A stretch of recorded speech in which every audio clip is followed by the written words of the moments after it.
Right, this one's going to be a bit of a shorter one. It's the footage that I took when I was in Phnom Penh, the capital of Cambodia.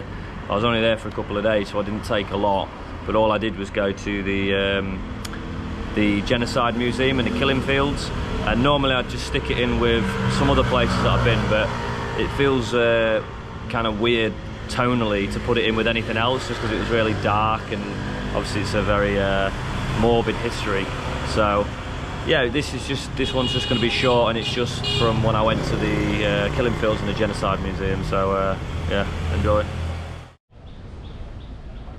For anyone who's not familiar with Cambodian history, the country was taken over by a revolutionary party in the 70s.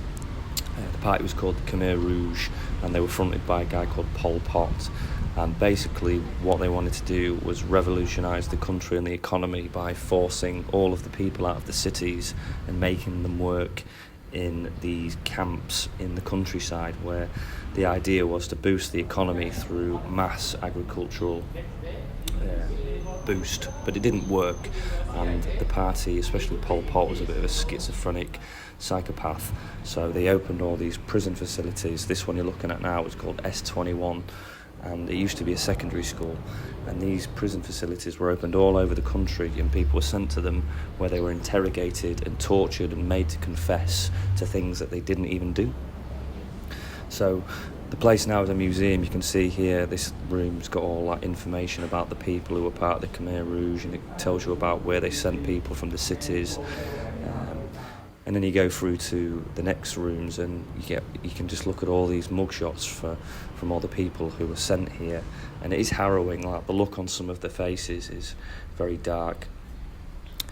And this room you're looking at now is where the majority of people would have had to sleep at night. So there would be like two bars on the floor, and the feet would be chained to it. And here's just the view from the second floor onto Phnom Penh. This room here, all these paintings were done by an artist who was in one of the prison facilities for something horrible like 6 years. And when he got out, he painted all these scenes that he saw while he was there, and again, quite harrowing. And this is a memorial statue to all the people who unfortunately lost their lives or were troubled here. After I'd been to S21, I went to the Killing Fields. Now, the prison facilities were designed for interrogation and torture and confession, but generally speaking, people weren't executed there because they were within the city and a little too in view. A lot of it was all very hush-hush. Now, these Killing Fields, these were out in the countryside, and once people had confessed, or even a lot of people were executed just for silly things like having an education or wearing glasses, and they were brought out to these killing fields and sometimes forced to dig their own grave and then executed.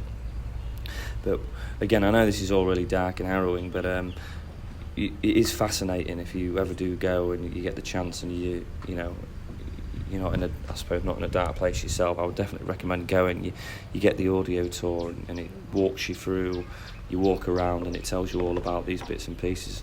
For example, what you're looking at now was known as the killing tree, and this is where they would line children up and grab the children by the ankles and hit them against the tree to end their lives, unfortunately. Which is, again, I know it's horrible, but it is history. It's what happened. So they say, what's that old expression? Those who don't know history are doomed to repeat it. So might be worth knowing about. And this is a memorial tower filled with skulls that they've dug up from all around the killing fields. And right at the end, you've got this little museum where, again, gives you some information.